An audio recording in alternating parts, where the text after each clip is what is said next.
Olá, gentens e gentens! Tudo bem com vocês? Então, Tia Ju vai começar mais uma aulinha de hoje falando de treta, conflito e negociação. Esses dois temas, eles são muito controversos e complexos, né? Normalmente a gente associa conflito a uma coisa ruim e negociação a uma coisa boa, mas nem sempre é assim, né? Depende da perspectiva que você está olhando. Então, para a aula de hoje, a gente vai começar falando de conflito e depois de negociação, tudo bem? Então, gente, o que para vocês é um conflito? O que vocês consideram um conflito? Deixa um comentário aqui embaixo antes de continuar a aula. Vamos tentar?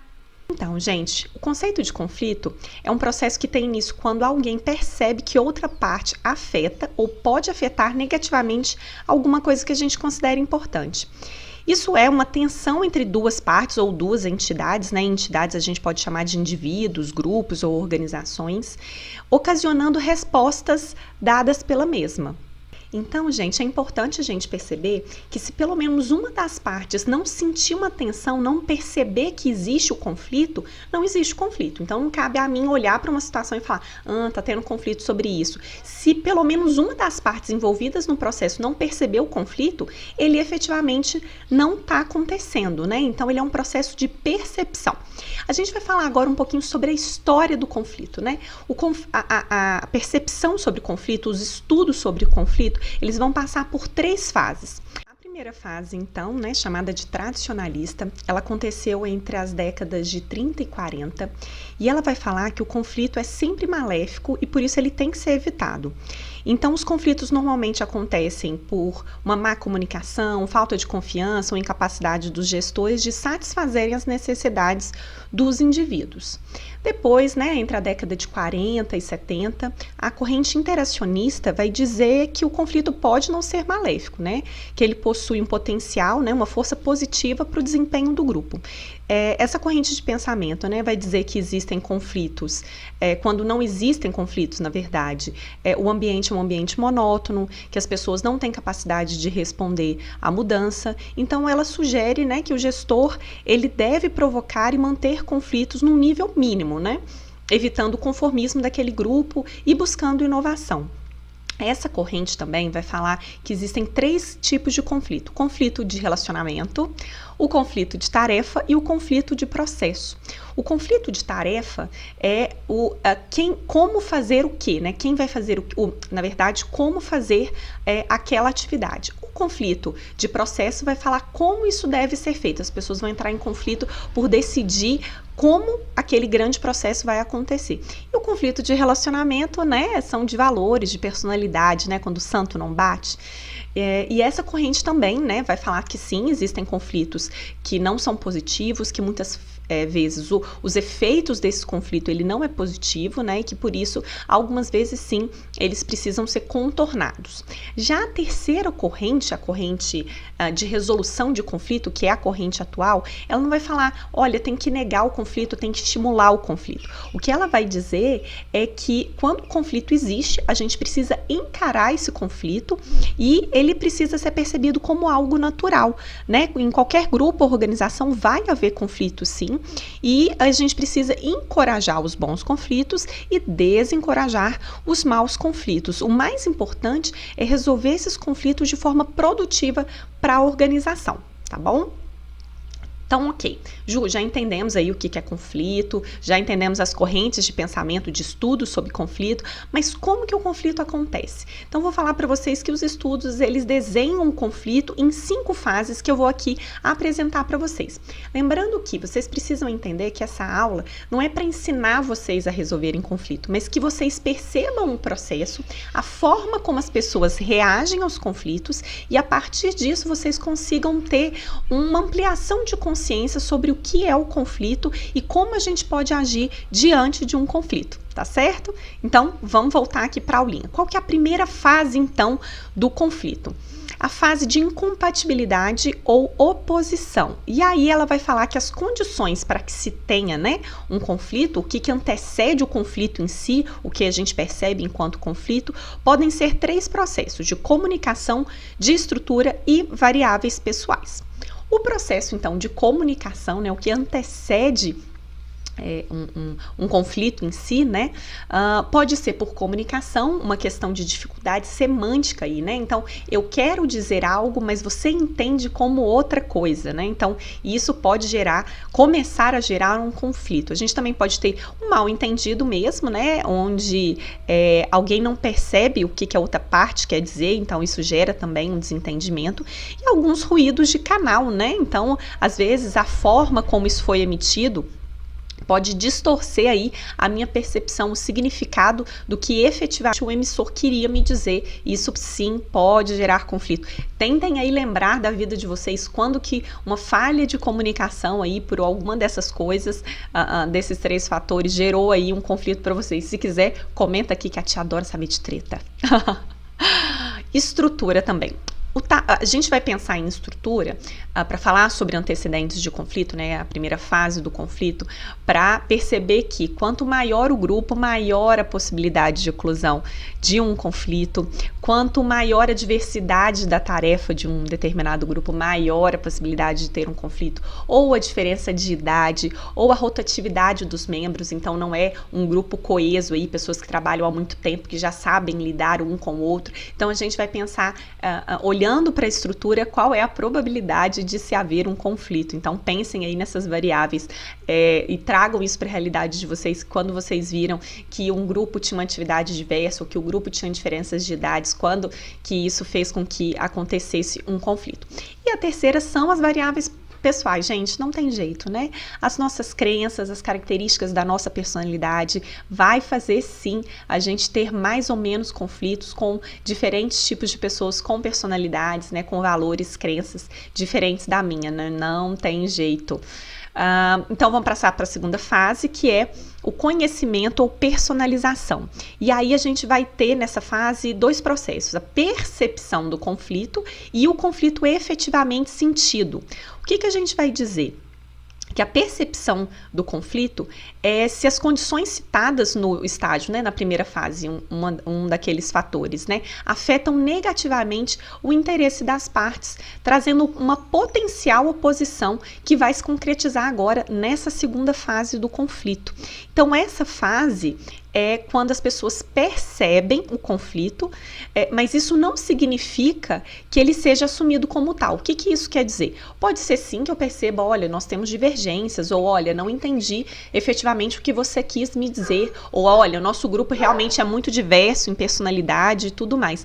Mas não necessariamente eu vou sentir isso como um conflito. Então eu vou perceber e o conflito só vai progredir, né, só vai para as próximas fases quando eu efetivamente sinto o conflito, ou seja, eu tenho um envolvimento emocional que vai me gerar uma ansiedade, uma tensão, uma frustração ou um sentimento de hostilidade para com essa outra pessoa ou para com esse outro grupo. É nessa fase que as pessoas envolvidas naquele processo vão decidir sobre a forma como elas vão atuar nesse processo do conflito.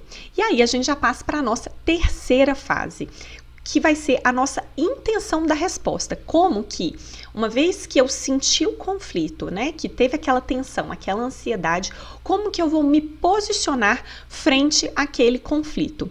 E aí a gente vai ver que existem 5 formas de se posicionar frente ao conflito: confronto, colaboração, compromisso, evitamento e conformismo.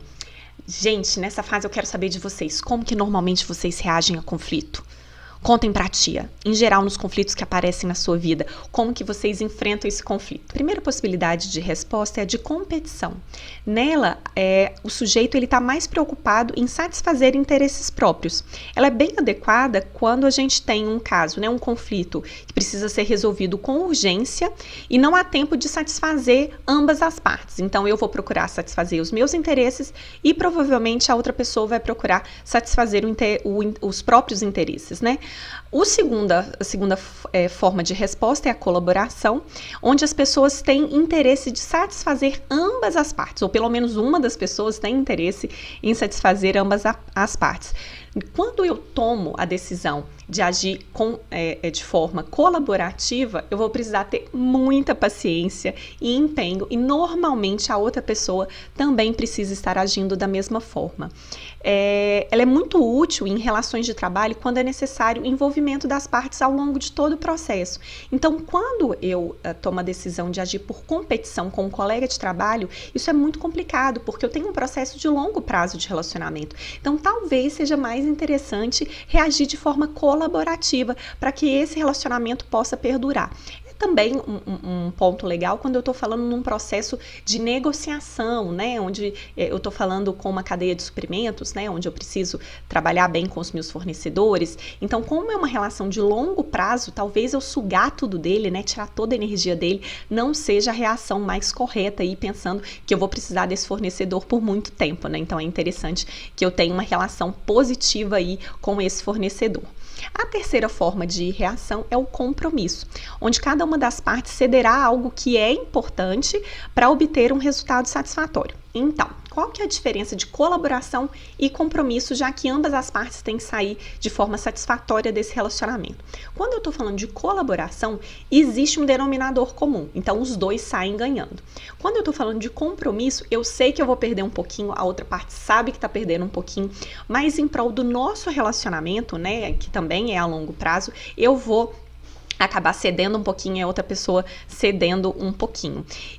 Um quarto posicionamento que é muito comum, mas as pessoas não assumem, é o tal do evitamento. Gente, quem consegue conviver com gente que evita conflito? Finge sim, né? Tem um elefante branco na sala e ninguém quer falar sobre isso. Então a pessoa, né, pessoas que tratam o conflito dessa forma, elas acreditam que o problema vai se resolver sozinho. Então a estratégia dela é não trabalhar esse conflito, né? Muitos gestores também fazem isso, falam, deixa que eles se resolvam sozinhos, né? Mas isso talvez não seja muito interessante. Em alguns momentos, né, quando não existe uma possibilidade, você percebe que não existe uma possibilidade de consenso, de colaboração entre as pessoas, talvez seja uma boa estratégia, mas em geral não é, né, gente? A gente precisa encarar o problema de frente, né? Mas em alguns momentos, talvez o evitamento também seja uma postura adequada. E por fim, né, o conformismo. Quando a gente percebe, né, que talvez seja interessante abrir mão daquilo que a gente gostaria de entrar em conflito e acaba deixando a outra parte levar, né, ganhar esse processo de conflito, né? Talvez seja interessante quando a gente está num processo de subordinação, quando é muito importante manter o relacionamento, né, com essa outra parte, e a gente acaba aí cedendo tudo e tendo a percepção de que a gente perdeu aquele combate, né? Então também é uma postura aí de enfrentamento do conflito. Passando aí para a quarta fase, professora, mas tem tanta fase, para mim conflito é só treta e vamos embora. Não, o negócio é complexo, gente, por isso que é importante a gente perceber desde o comecinho do conflito o que pode ocasionar para já tentar evitar os conflitos que não são favoráveis aí no nosso ambiente de trabalho, né? Então aí, passando para a quarta fase, comportamento, aquele conflito declarado, que quando a gente enxerga mesmo o conflito acontecer, ele se inicia então num processo de ação que ele vai ter uma maior ou menor intensidade. Essa ação de conflito vai ter uma menor intensidade ou maior intensidade. Então ela pode ser desde um desacordo, mal entendido, né, quando as pessoas começam a se desentender, até um esforço explícito de destruir a outra parte. Pesadíssimo, né? Mas realmente a gente vê que isso acontece. Passando então para a última fase, a resolução dos conflitos, né? Qual que é a resolução, o resultado do conflito? A gente vai ter uma melhoria do desempenho do grupo ou uma redução do desempenho do grupo, dependendo dos resultados desse conflito.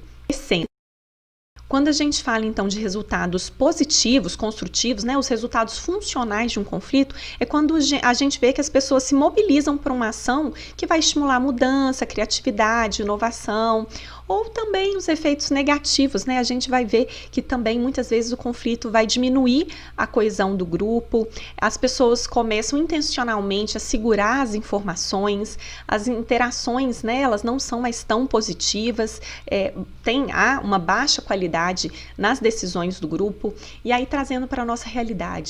Né? Então, quando a gente resolve abrir mão do conflito, né? A gente se conforma, né? Aquela fase do conformismo. Quando eu sempre, para não entrar em enfrentamento com o meu chefe, eu deixo que ele tome a decisão. Quando que eu vou contribuir para as decisões do meu chefe? Eu falei, nem vou discutir com ele, deixa ele tomar a decisão sozinho. Olha como que isso pode ser prejudicial para a criatividade, para a inovação, para melhorar o processo de mudança dentro do grupo. Vai ser um grupo sempre conformado, né? Então, por isso que a gente fala que algumas vezes o conflito é sim interessante e que ele precisa sim ser valorizado nas organizações. Então, o gestor ele precisa estar aberto para ouvir esse processo, contrapontos, né? Pessoas que questionem, pessoas que talvez não concordem com ele, para que ele possa também melhorar enquanto profissional, né? Porque se só eu posso decidir, se as pessoas não me questionam, vai ser sempre a mesmice, né? Então aí fica aí a dica, quando vocês forem gestores, se abram para os conflitos positivos, tá bom? Percebam desde o início quando um conflito pode surgir, não deixe de encarar o conflito quando ele for necessário, tá certo?